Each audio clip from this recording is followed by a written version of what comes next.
అనేటువంటి జీవితం అది ప్రత్యేకంగానే ఉండాలి, ప్రత్యేకంగానే ఉండాలి. కనుక ప్రియులారా, 3 విషయాలు నేను చెప్పేసి ఈ యొక్క వర్తమానాన్ని నేను ముగిస్తాను.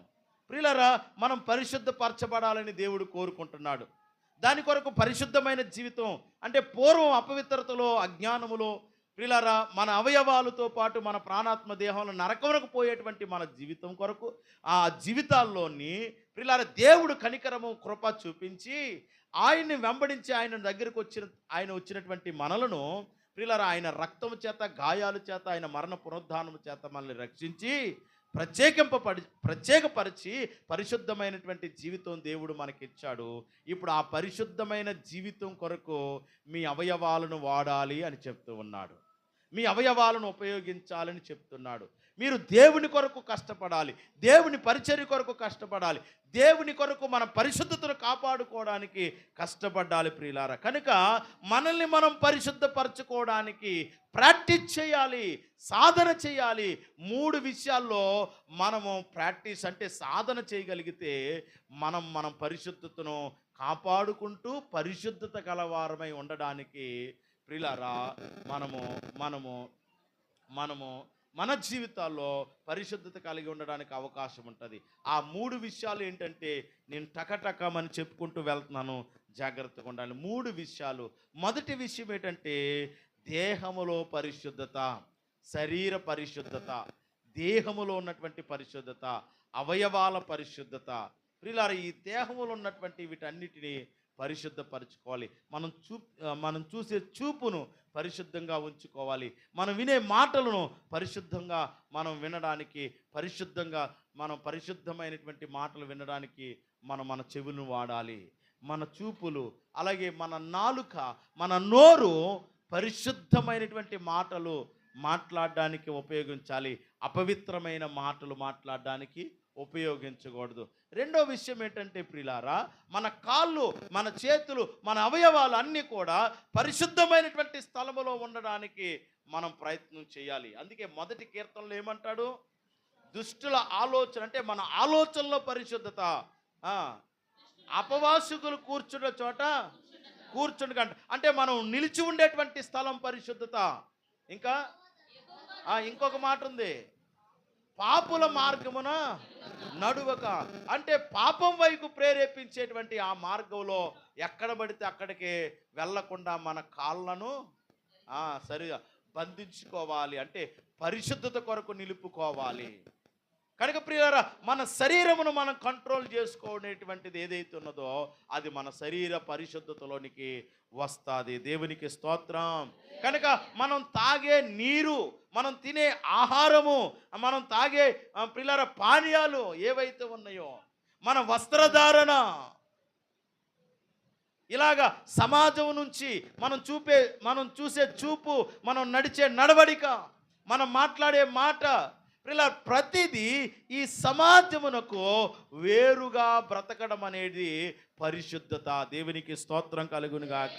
వేరుగా ఉండి మన దేహాలతో దేవుని మహిమపరిచేటువంటి జీవితం కొరకు ఎవరైతే ప్రాక్టీస్ చేస్తారో వారు తన్ను తాను పరిశుద్ధపరచుకోవడానికి తన్ను తాను దేవునికి అప్పగించుకున్నారని అర్థమని మాట. దేవునికి స్తోత్రం కలుగునుగా. కొరింథీయులకు రాసినటువంటి కొరింథీయులకు రాసిన మొదటి పత్రిక 10వ అధ్యాయము 31వ వచనం చదువుదాం. కొరింథీయులకు రాసినటువంటి మొదటి పత్రిక 10వ అధ్యాయము చూడండి. కాబట్టి మీరు భోజనము చేసినను పానము చేసినను మీరేమి చేసినను సమస్తమును దేవుని మహిమ కొరకు చేయుడి. ఏం చేయాలంట? పానం చేసినా, భోజనం చేసినా, ఏ పని చేసినా ఎవరికి మహిమ కలగాలి? దేవునికి. ఇప్పుడు మనం చేసే పనులు దేవునికి మహిమ కలగట్లేదంటే మన అవయవాలను, మన యొక్క ఇష్టాలను ఎవరి కొరకు వాడుతున్నాం? ఈ లోకం కొరకు, ఈ లోకంలో ఉన్నటువంటి వాటి కొరకు మనం వాడుతున్నాం. అవి అపవిత్రమైనవి. ప్రియులారా, దానియేలు జీవితాన్ని మనం చూసుకుంటే దానియేలు గారు అంటారు, ఆ యొక్క ఆ యొక్క బబులోను దేశంలోనికి చెరపట్టి వెళ్ళినప్పుడు రాజు భుజించేటువంటి ఆ యొక్క భోజనం మాకొద్దండి, ఆ పానం మాకొద్దండి. ఎందుకు వద్దంటున్నారని అంటే ప్రియులారా, అతను అనుకున్నాడు ఆ యొక్క పానీయాల్లో, ఆహారంలో అపవిత్రత ఉన్నది. అపవిత్రతతో ఉన్నటువంటి ఆహారాలు మేము తిని మా దేవునికి వ్యతిరేకంగా మా శరీరాలను మేము తయారు చేసుకోలేము, చూపించలేము గనక అవి వద్దు అని రిక్వెస్ట్ చేశాడు. సాధారణమైన భోజనమే మేము తింటాము.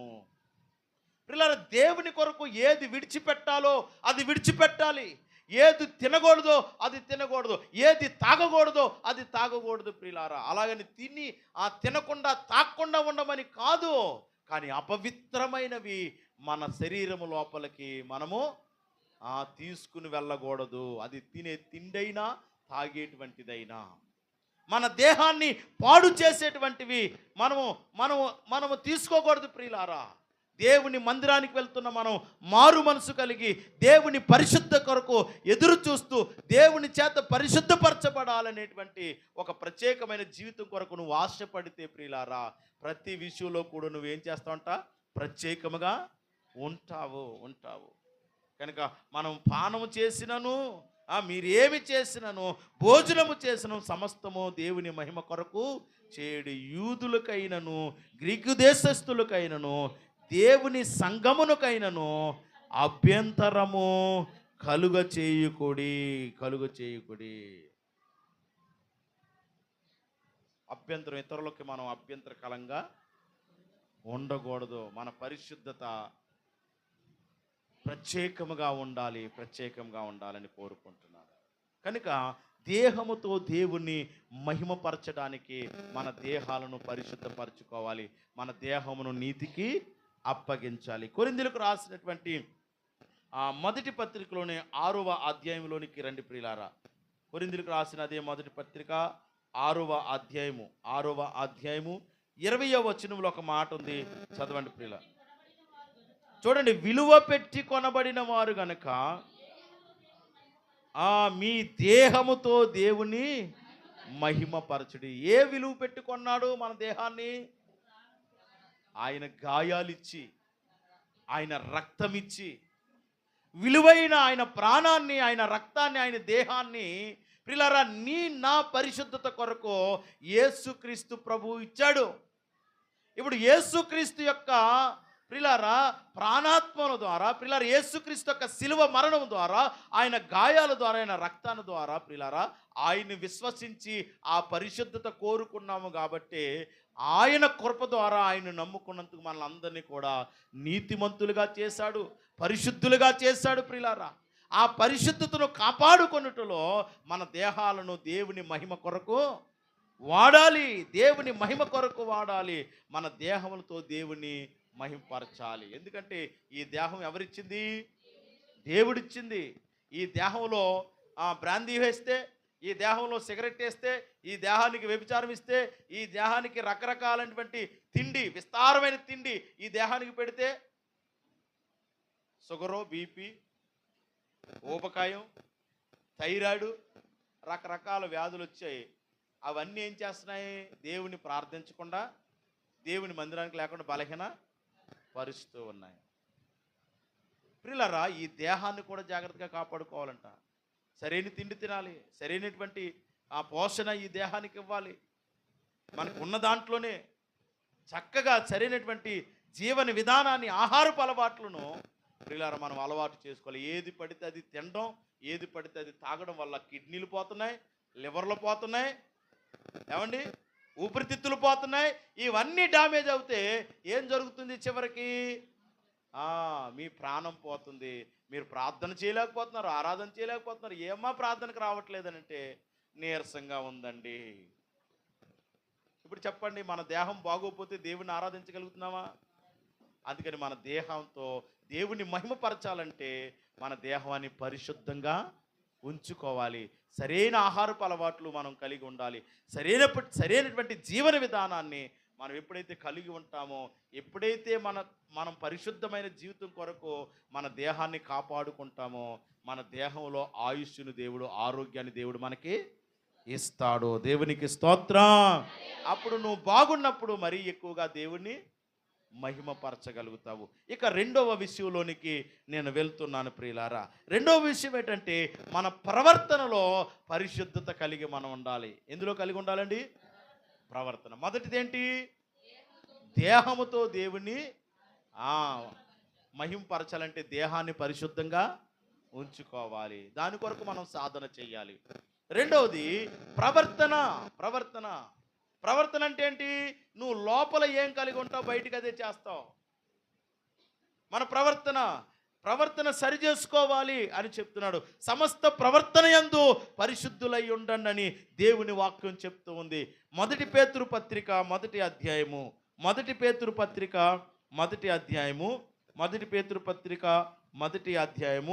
ప్రియుల 15-16 వచనాలు చదవండి ఒకసారి.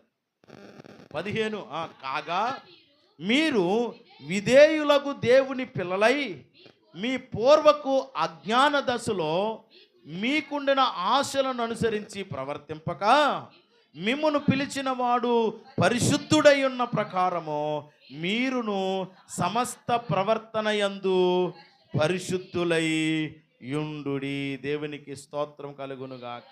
సమస్త ప్రవర్తన యందు సమస్త ప్రవర్తన అంటే ప్రియులారా, మీరు మాట్లాడేటువంటి మాటలు, మీరు వెళ్ళేటువంటి స్థలము, మీరు నడిచేటువంటి నడక, మీరు జీవించేటువంటి ఆ జీవన విధానం ఏదైతే ఉన్నదో అవన్నీ సరి చేసుకోవాలి. విధేయత కలిగి ఉండాలి, ప్రేమ కలిగి ఉండాలి, ప్రియులారా నెమ్మది కలిగి ఉండాలి. ఎక్కడికి వెళ్ళాలో అక్కడికి వెళ్ళాలి, ఎక్కడికి వెళ్ళకూడదో అక్కడికి వెళ్ళకూడదు. ప్రవర్తన. అందుకే దేవుని వాక్యం అంటుంది, నీవు నీ దేవుడైన యెహోవా మందిరంలోనికి వచ్చినప్పుడు నీ ప్రవర్తన జాగ్రత్తగా చూసుకోవాలి. ఏం చూసుకోవాలి? జాగ్రత్తగా. నువ్వు ఎలా జీవిస్తున్నావో, ఎలా ఉందో, నీ మనసేంటో, నీ ఆలోచన ఏంటో, నువ్వు ఏ స్థితి కలిగి ఉన్నావో, ఇలా నువ్వు అపవిత్రంగా ఉన్నావో, పరిశుద్ధంగా ఉన్నావో జాగ్రత్తగా చూసుకో. అందుకంటున్నాడు, మీరు విధేయులకు దేవుని పిల్లలై మీ పూర్వపు అజ్ఞాన దశలో మీకుండిన ఆశలను అనుసరించిన నడవక. అంటే పూర్వం మీ ఇష్టానుసారంగా జీవించారు. యేసుక్రీస్తు మందిరానికి రాకముందు, దేవుని నమ్ముకోకముందు, దేవుని ఆరాధించకముందు మీ ఇష్టానుసారంగా జీవించారు. అలా జీవించొద్దు అంటున్నాడు. మీ ప్రవర్తన ఏం చేయబడాలి? దేవునికి అనుకూలంగా పరిశుద్ధంగా మార్చబడాలి. అందుకని చెప్తున్నాడు, మిమ్మును పిలిచిన వాడు పరిశుద్ధుడై ఉన్నాడు. మన దేవుడు ఎవరండి? పరిశుద్ధుడై ఉన్నాడు గనుక మీరును సమస్త ప్రవర్తన యందు పరిశుద్ధులై ఉన్నారు. గనుక దేవుని సన్నిధికి వస్తున్నప్పుడు కాస్త భయము, సేవకుడు అంటే కాస్త భయము, వాక్యం అంటే కాస్త భయము, మందిరం అంటే కాస్త భయము, మనం ఏ స్థలంలో ఉన్నామో, ఎక్కడున్నామో, ఏం చేస్తున్నాము అనేటువంటి స్పృహ ప్రియులారా మనం ఖచ్చితంగా కలిగి ఉండాలి. లేకపోతే మనం అపవిత్రతలోనే ఉన్నాము. మన ఇష్టానుసారం దేవుని మందిరానికి వస్తున్నా మన ఇష్టానుసారంగా జీవిస్తున్నాం, దేవునికి అనుకూలంగా జీవించట్లేదని మాట. అందుకని ప్రవర్తనలో పరిశుద్ధత కలిగి మనము ఉండాలి. ప్రవర్తనలో. ఇక మూడో విషయము ప్రియులారా, మన ఆలోచనలో, క్రియలలో మనం పరిశుద్ధంగా ఉండాలి. ఇందాక మనం చదువుకున్న దుష్టుల ఆలోచన చొప్పున ప్రియులారా, ఈ ఆలోచన మీద ఒక గొప్ప ప్రసంగాన్ని ఇమ్మని దేవుడిని అడుగుతున్నాను. ఎందుకంటే ఈ ఆలోచన అనేదే మనిషిని పాడు చేస్తుంది, ఈ ఆలోచన అనేదే మనిషిని నిలబెడతాది. మన బలహీనత ఎక్కడుందో తెలుసా? మన ఆలోచనలోనే ఉంది. మనం బలహీనత కూడా, మనం బాధపడడానికి ఈ ఆలోచనే, ఆ బాధలో ధైర్యం కలిగి ఉండడానికి కూడా ఈ ఆలోచనే కారణం. కనుక ఈ ఆలోచన పరిశుద్ధంగా ఉన్నప్పుడు ప్రియులారా మనము చాలా భద్రపరచబడతాము, చాలా గొప్పవారం అవుతాము, చాలా ఉన్నతమైన వారం అవుతాము. కనుక మన ఆలోచనలో, క్రియల్లో మనం ఉన్నతంగా ఎదగాలి. మన చుట్టూ ఉన్న ప్రపంచానికి నైతిక పరంగా ప్రియులారా ఒక ప్రత్యేకమైన వేరుబాటు కలిగినటువంటి జీవితం మన జీవితంలో ఉండాలి. నైతిక పరమైనటువంటి జీవితం ఈ ఆలోచన ద్వారా వస్తుంది. ప్రియులారా, ఈ ఆలోచనలో పరిశుద్ధత లేకపోతే ప్రియులారా, పేపర్లో చదువుతున్నటువంటి వ్యక్తుల్లో మనం కూడా ఉండొచ్చు. ఇదిగో టీచర్ను కత్తితో నరికేశారంట, ఆలోచన చెడిపోయింది. టీచర్కి లవ్ లెటర్ ఇచ్చాడంట, ఆలోచన చెడిపోయింది. తన తల్లిని నిర్దాక్షంగా చంపేశాడంట, ఆలోచన చెడిపోయింది. 60 సంవత్సరాల ముసలోడు 10 సంవత్సరాల అమ్మాయిని అసభ్యకరంగా ప్రవర్తించాడంట. ఒక తాత మనవరాల్ని పాడు చేశాడంట. ఆలోచన పాడైపోతే ఘోరం జరుగుతుంది, అపవిత్రమే జరుగుతుంది, అన్యాయమే జరుగుతుంది, అక్రమమే జరుగుతుంది. కనుక ఆలోచన చాలా ప్రమాదకరమైనది.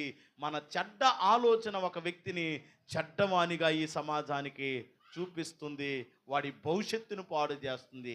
అందుకని మన ఆలోచనలో మనం పవిత్రత కలిగి ఉండాలి.